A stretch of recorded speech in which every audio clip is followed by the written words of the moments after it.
Time language in communication. Hello everyone, I am Professor Rohit Batra, your communication and PD coach. Today I am going to tell you about the time language in communication.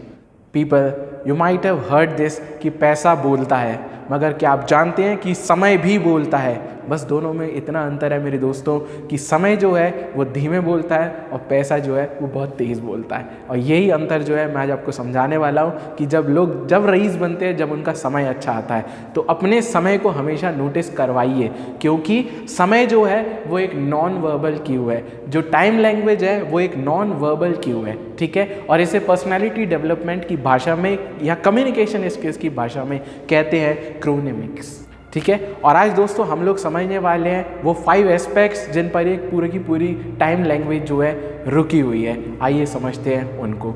तो सबसे पहली चीज़ आती है आपकी punctuality, आपकी presence कितनी है और आप कितने पंक्चुअल हैं, ठीक है, अपने काम को करने के लिए। तो ये फर्स्ट नॉन वर्बल क्यू है जो अक्सर नोटिस किया जाता है, ठीक है। सेकंड जो एस्पेक्ट कम्युनिकेशन स्किल्स में क्रोनेमिक्स में आता है उसे अपन बोलते हैं रिस्पॉन्स टाइम। जब कभी भी आप किसी से सवाल करते हैं और जवाब तलब करते हैं तो ध्यान दीजिएगा, आप उस चीज़ को नोटिस करते हैं कि कितने समय में रिप्लाई आ रहा है। जितने समय में अच्छा रिप्लाई आता है, जितने कम समय में अच्छा रिप्लाई आता है, आपका रिस्पॉन्स टाइम जो है कम हो जाता है और उसी समय में आपकी जो टाइम लैंग्वेज है वो अच्छी मान ली जाती है।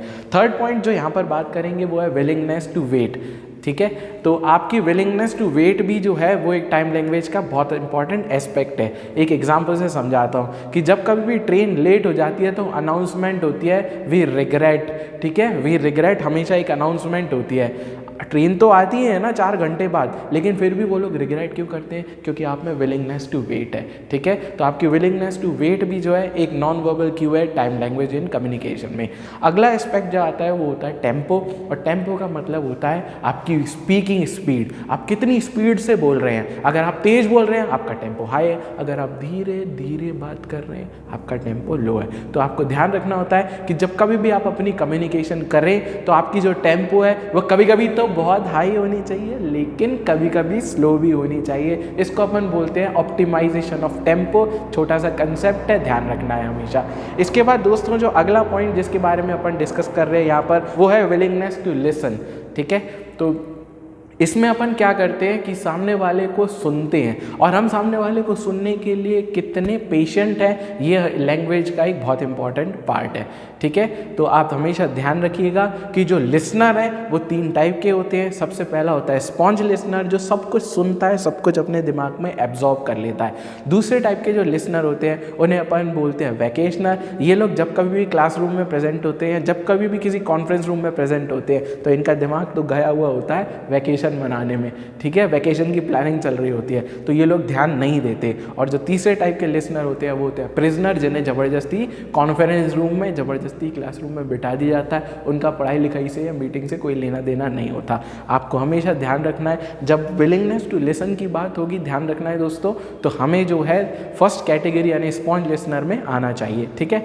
नाउ अब हम बात करते हैं कि आप लोग मुझसे ये सवाल करेंगे कि sir why you are telling us all these things, what is the use of all this things in our professional life. तो मैं आपको बताना चाहूँगा कि जब कभी भी आप विलिंगनेस करते हैं किसी मल्टीनेशनल ब्रांड के साथ या मल्टीनेशनल कंपनी के साथ काम करने के लिए, एमएनसी के साथ काम करने के लिए, तो आपके जो क्लाइंट्स हैं वो अलग अलग नेशन से होते हैं, ठीक है। तो जब कभी भी हम बात करते हैं 2 टाइप के क्लाइंट्स की, जो नॉर्थ अमेरिका और जापान से बिलोंग करते हैं, तो वहाँ के जो लोग हैं वो एक टास्क लेते हैं एक समय पर, ठीक है। मल्टीटास्किंग को प्रेफरेंस नहीं देते। दूसरा पॉइंट, वो लोग काफ़ी स्ट्रक्चर्ड और टाइम कॉन्शियस होते हैं। कहते हैं कि सर एक समय में एक काम करो, इससे क्या होगा कि आपका फोकस बढ़ जाएगा और जो आपका डिस्ट्रैक्शन है वो बिल्कुल लो चला जाएगा, ठीक है। और इस अप्रोच को, जिसमें एक समय पर एक ही काम किया जाता है, उस अप्रोच को अपन बोलते हैं मोनोक्रोनिक अप्रोच।